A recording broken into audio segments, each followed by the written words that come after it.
नमस्कार, भारत लाइव देख रहे हैं आप। उत्तर प्रदेश में भाजपा जिस हड़बड़ी में है आप साफ तौर देख सकते हैं, लेकिन उत्तर प्रदेश में जिन दलों के साथ भाजपा लगातार आगे बढ़ रही है उनमें बिहार के किसी भी दल का नाम नहीं। आपको बता दें कि जहां एक तरफ वीआईपी, वहीं जदयू लगातार प्रयास कर रही थी कि उत्तर प्रदेश में उसे भाजपा के साथ चुनाव लड़ने का मौका मिले। आपने पहले भी सुना कि किस तरीके से मुकेश सहनी ने साफ तौर पर यह बात कहा था कि एक आरक्षण के अलावा वो किसी भी मांग पर बहुत जिरा नहीं करेंगे। इसके बावजूद भाजपा ने उन्हें अपने साथ लेना लाजमी नहीं समझा।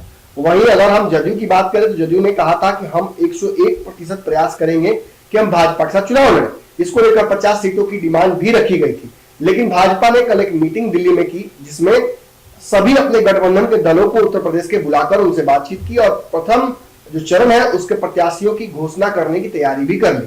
अब इससे एक मैसेज आता है बिहार के इन छोटी दलों को जो कि उत्तर प्रदेश में चुनाव लड़ने की तैयारी कर रहे थे कि आपको साथ नहीं लिया जाएगा। साफ बात है, उत्तर प्रदेश के चुनाव में भाजपा बाहरी हस्तक्षेप नहीं चाहती है। लेकिन इतना ही नहीं है, बिहार में भी चुनाव है, एमएलसी चुनाव है, 24 सीटों पर चुनाव, जिसमें 2015 में नीतीश कुमार महागठबंधन के साथ थे और 10 सीटों पर चुनाव लड़े थे। लेकिन इस बार चूंकि एनडीए में है और एनडीए में 24 सीटों का बंटवारा पिछले विधानसभा और लोकसभा के हिसाब से करने की बात की जा रही है, यानी 50-50 की बात हो रही है। ऐसी स्थिति में भाजपा ने एक मैसेज दिया है।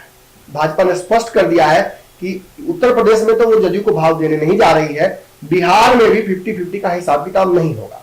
13 सीटों पर भाजपा खुद चुनाव लड़ने जा रही है और बाकी की सीटों को वो नीतीश कुमार को देंगे ताकि नीतीश कुमार एडजस्ट कर सके कि मुकेश सहनी और मांझी को किस तरीके से देंगे। इससे एनडीए में बवाल होना तो लगभग तय रहता है।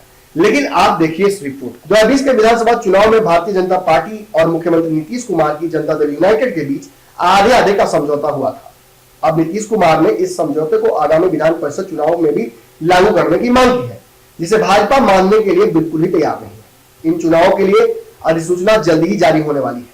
विधान परिषद में इस समय 24 सीटें रिक्त है। जदयू संसदीय बोर्ड के अध्यक्ष और पूर्व केंद्रीय मंत्री उपेंद्र कुशवाहा ने मंगलवार को 50-50 की मांग उठाई थी। उन्होंने जोर देते हुए कहा था कि विधानसभा चुनाव के दौरान जिस फॉर्मूले पर सहमति जताई गई थी उससे हटने का कोई कारण नहीं है। लेकिन मीडिया रिपोर्ट्स के अनुसार भाजपा नेताओं का कहना है कि आगामी विधान परिषद चुनाव के लिए पार्टी नीतीश कुमार की इस मांग को स्वीकार नहीं करेगी। कुशवाहा ने कहा था कि 2015 में विधानसभा चुनाव के बाद हमने जदयू और इसके बड़े सहयोगी ने हर गठबंधन में सीट बंटवारे पर 50-50 का फॉर्मूला अपनाया। इसमें 2019 के संसदीय चुनाव और 2020 के विधानसभा चुनाव की बात की गई। इसलिए हम उम्मीद करते हैं कि इस बार भी इसी फॉर्मूले को अमल किया जाएगा। लेकिन चर्चा यह है कि भाजपा के लोग इस तरीके की सीट बंटवारे के लिए बिल्कुल ही तैयार नहीं है।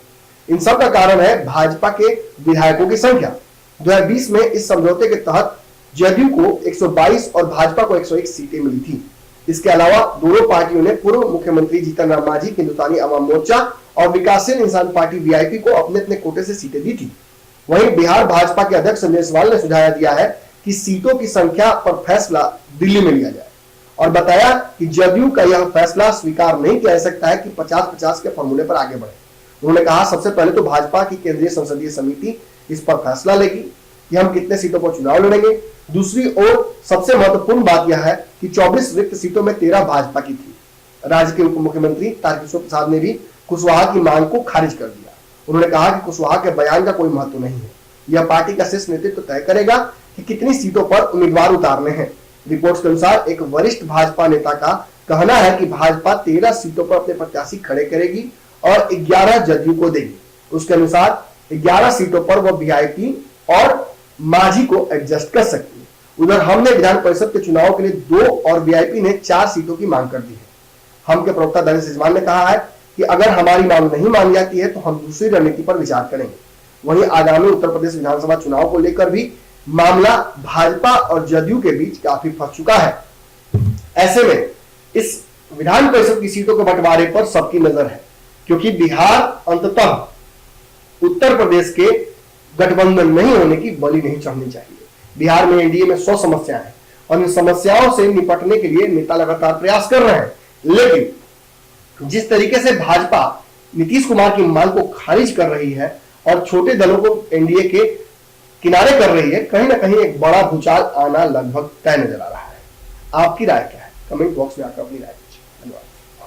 अगर ये वीडियो पसंद आई और वह बिहार के राजनीति और बिहारियत से सरोकार रखेनी तो सब्सक्राइब बटन दबा के चैनल के सब्सक्राइब कर ली। ओजे एगो घंटी बा, ओकरा बटन दबा देला से कुल सटीक और मारक खबर रुआ मुफ्त में मिल जाई।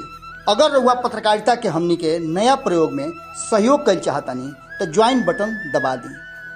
पेटीएम नंबर नोट कर ली 9386816700। धन्यवाद।